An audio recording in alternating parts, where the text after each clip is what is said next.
Some mysteries don't fade with time, they grow darker. The more we learn, the less they seem to make sense.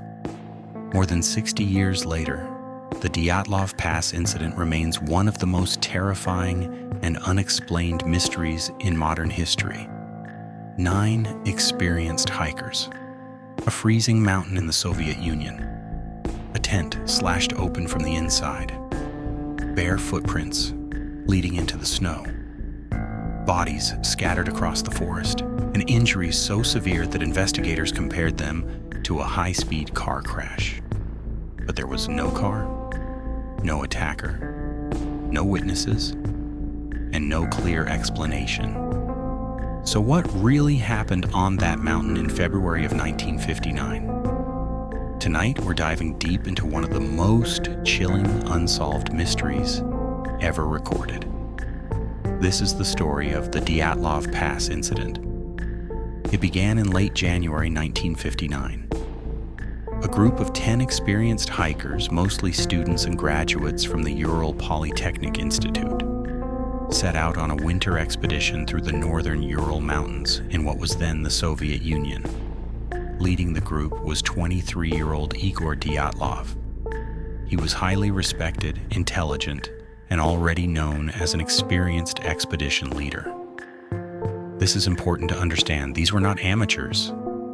These were trained, highly skilled winter hikers who knew exactly how to survive in brutal mountain conditions.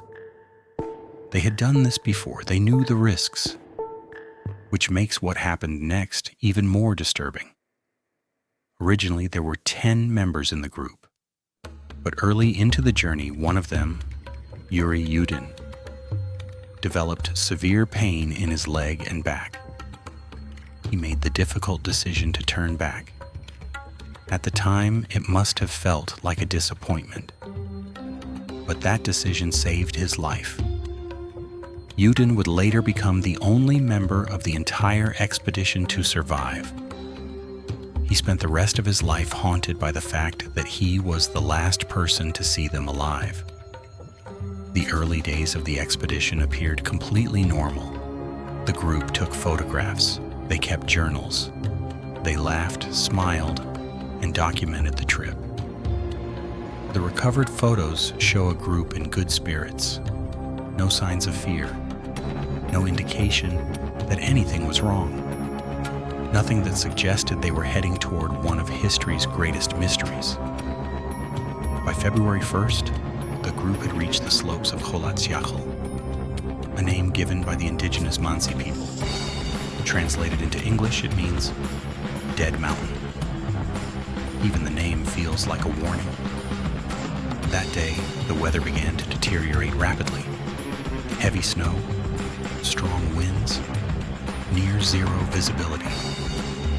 At some point, the group appears to have drifted off their intended route. Instead of descending into the forest to camp in a more sheltered area, they made the unusual decision to pitch their tent directly on the exposed mountainside. This decision would later become one of the most important clues in the case. Modern research suggests the group cut into the snow-covered slope in order to create a flat area for their tent. And according to one leading theory, that may have destabilized the snow above them. Then night fell. The temperature dropped to around -25 to -30 degrees Celsius. That's around -13 to -22 Fahrenheit. Cold enough to kill in minutes. Wind screamed across the mountain. Snow continued piling up. Inside the tent, the group was likely trying to rest after a long and exhausting day. And then, something happened.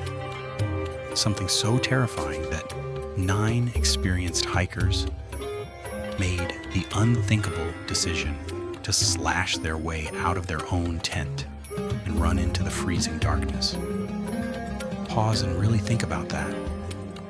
No one willingly leaves a warm shelter in those conditions, unless staying inside is somehow even worse. Weeks later, when rescue teams finally reached the campsite, what they found was deeply unsettling. The tent was still standing, partially collapsed under snow, but the side had been cut open from the inside. Inside the tent were their boots, their heavy winter coats, food supplies, cameras, backpacks. Almost everything they needed to survive had been left behind. That single detail is what makes this case so haunting. They didn't leave prepared. They fled. Fast. Investigators then found a line of footprints leading away from the tent and down toward a nearby forest over half a mile away. The footprints were one of the strangest parts of the entire case. Some were barefoot, some were in socks. Some showed only a single shoe, and yet the tracks were relatively orderly, not chaotic, not the signs of a panicked stampede.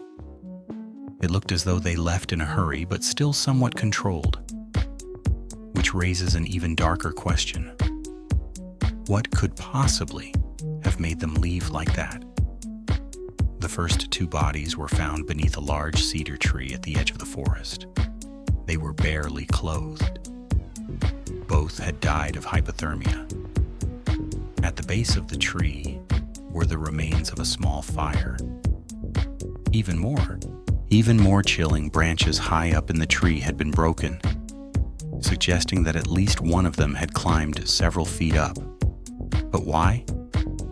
To look back toward the tent? To see if something was approaching? To escape something below? No one knows. 3 more bodies were later found between the cedar tree and the tent. Igor Dyatlov, Zenaida Kolmogorova, Rustam Slobodin. All 3 were positioned as if they had been trying to make their way back, as if they realized they needed to return for their gear. One by one, they collapsed in the snow. This is one of the most heartbreaking parts of the story. They didn't all die at once. They fought to survive, and they died trying. But the most disturbing discovery was still to come. Nearly 2 months later, after more snow had melted, rescuers found the final 4 bodies in a ravine deeper in the woods. And this is where the mystery truly escalates. Some of them had catastrophic injuries. 1 had a fractured skull. 2 had massive chest trauma, multiple broken ribs. The force was so intense that investigators said it resembled the impact of a major car crash. And yet, there were almost no corresponding external wounds. No deep cuts, no stab wounds, no signs of a violent struggle, just devastating internal damage.